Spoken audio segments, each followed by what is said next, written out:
नमस्कार दोस्तों, स्वागत है आप सभी का यूनाइटेड गठरिया चैनल पर।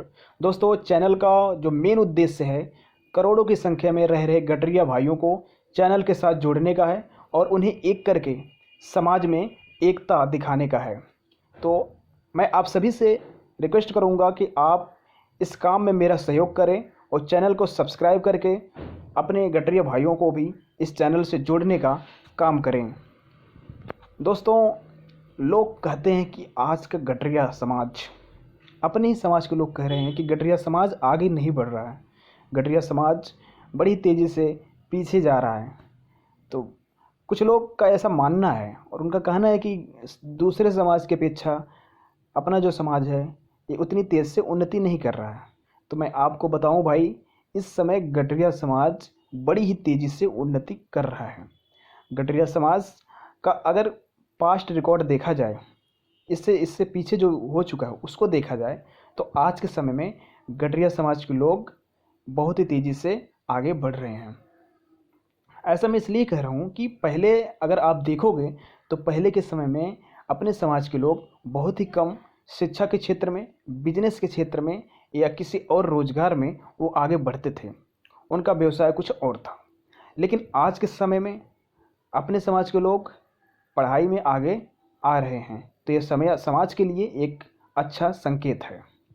दोस्तों, आज का जो मेरठ का पाल समाज है वो बहुत ही तेज़ी से जागरूक हो रहा है। ऐसा इसलिए क्योंकि मेरठ के पाल समाज के लोग अब ये समझ चुके हैं कि किसी भी समाज की उन्नति के लिए संगठन बनाना कितना ज़रूरी है। मेरठ का पाल समाज आज ना केवल संगठन की महत्ता को समझ चुका है बल्कि उसको मजबूत करने का प्रयास भी कर रहा है। दोस्तों, शायद आपको ये पता ना हो, पिछले रविवार के दिन अपने पाल समाज के सारे लोग इकट्ठा हुए थे। वहाँ पर एक मीटिंग हुई थी। वहाँ पर बहुत ही बड़े बड़े पदाधिकारी आए थे, जिनमें से एक थे जिलाध्यक्ष जयपाल सिंह पाल।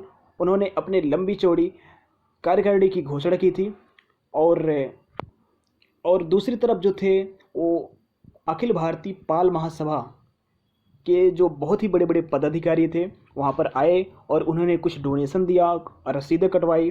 तो बीता पिछला रविवार हम सभी के लिए बहुत ही सुखद रहा था। जैसा कि आपको पता ही होगा कि मेरठ में एक संगठन कार्य करता है अपने गठरिया समाज के लिए।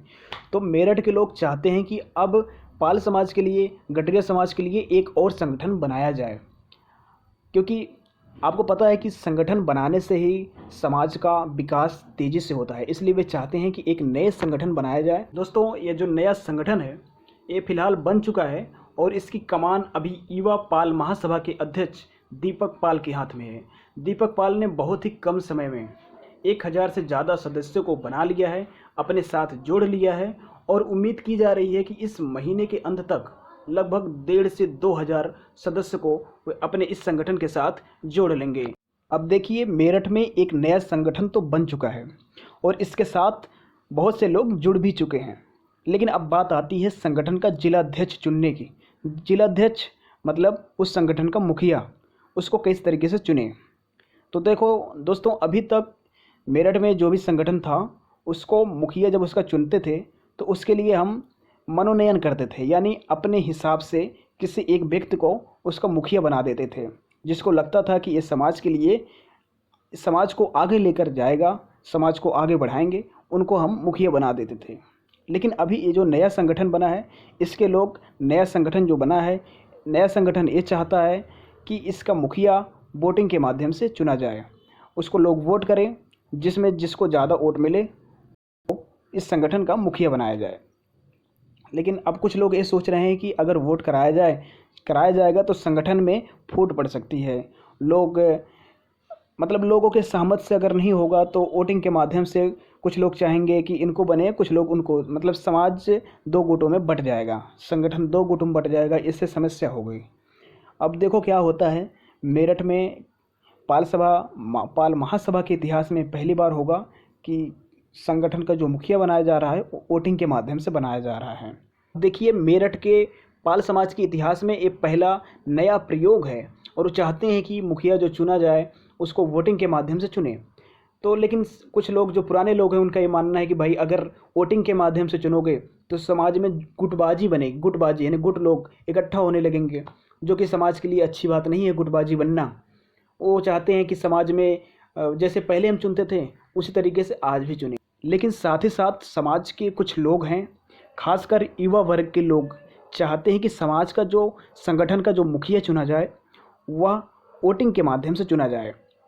इससे क्या होगा, इससे समाज में सभी को लगेगा कि जो मुखिया चुना गया है वह योग्य है, उसको सबने वोट देकर चुना है, और जो मुखिया बनेगा उसको भी आत्मविश्वास होगा और संतुष्ट रहेगा, और उसको अपने ऊपर विश्वास होगा, वो काम करने के लिए वो प्रेरित रहेगा, क्योंकि वो वोट के माध्यम से चुना गया है, वो किसी के दबाव में नहीं आएगा। बहरहाल मेरठ में बहुत ही जल्द पाल समाज के दो बड़े संगठन समानांतर रूप से कार्य करते हुए आपको देखने को मिलेंगे।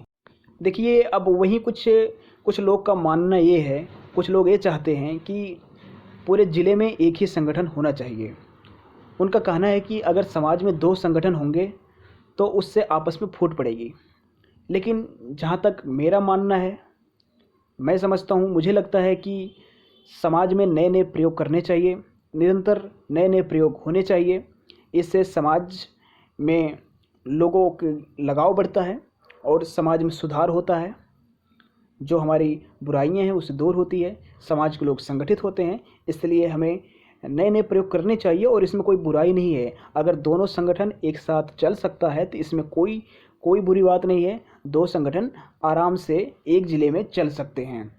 अब देखिए, यहीं तो जहाँ तक सबसे बड़ी चीज़ ये है कि जो पुराना संगठन उसका जो जिलाध्यक्ष हैं वो इस बार जय सिंह पाल के हाथ में है, जो कि बीते पिछले 10 वर्षों तक नगर निगम के पार्षद रह चुके हैं, और साथ ही उच्च शिक्षित होने के साथ साथ उन्हें राजनीति, समाज नीति व प्रबंधन का भी अच्छा खासा अनुभव है।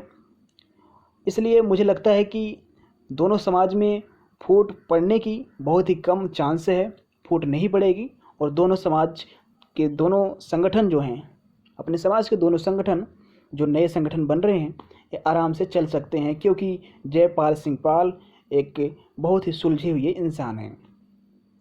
अब देखना है कि आने वाले 31 अक्टूबर को जो ये नया संगठन बनता है, इसके जो नए संगठन के जो अध्यक्ष हैं, ये किसे बनाया जाता है, किसे चुना जाएगा। उम्मीद यही की जा रही है कि दोनों संगठन बनने के बाद मेरठ के पाल समाज में एक स्वस्थ प्रतिस्पर्धा देखने को मिलेगी, जिससे समाज का संगठन बहुत मजबूत हो जाएगा।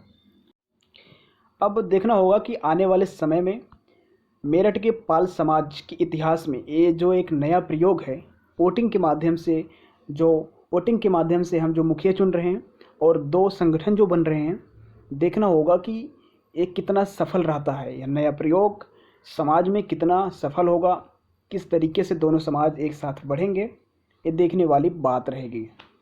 आपको ये वीडियो कैसा लगा, मेरी बात कैसे लगी? अगर आपको ये जानकारी अच्छी लगी, आप इसी तरीके से और सारी न्यूज़ और सारे जो समाज में बातें चल रही हैं, जो समाज में हो रहा है, ये चाहते हैं, तो आप इस वीडियो को लाइक और चैनल को कृपया सब्सक्राइब करके अपने समाज के अन्य लोगों से भी इस चैनल को सब्सक्राइब करवाएं। साथ ही साथ इस चैनल को लोगों तक, केवल अपने समाज के लोगों तक शेयर करें। मैं चाहता हूं कि अपने समाज के सभी लोग किसी एक चैनल से जुड़ें, एटलीस्ट उन्हें पता तो चले कि समाज में हो क्या रहा है। अब उनको पता नहीं चलता कि भाई समाज में क्या चल रहा है, तो समाज के विकास में अपना योगदान कैसे देंगे, उन्हें अपने समाज के ऊपर गर्व कैसे होगा। इसलिए मैं चाहता हूं कि समाज के सभी लोग चैनल से जुड़े, जहां भी उन्हें अच्छी चीज़ें मिलती हैं तो वहीं जुड़े। इसलिए अब मैं ये नहीं कह रहा हूं कि आप किसी एक चैनल से जुड़ें, किसी भी चैनल से जहां समाज के बारे में बात बताई जा रही हो, आप उस चैनल से जुड़ें। और इसमें कोई शर्म की बात नहीं है। आप इतने सारे चैनलों को सब्सक्राइब करके रखते हैं, अपने समाज के इस चैनल को भी सब्सक्राइब ज़रूर करें। इसके साथ मैं इस वीडियो को समाप्त करता हूं।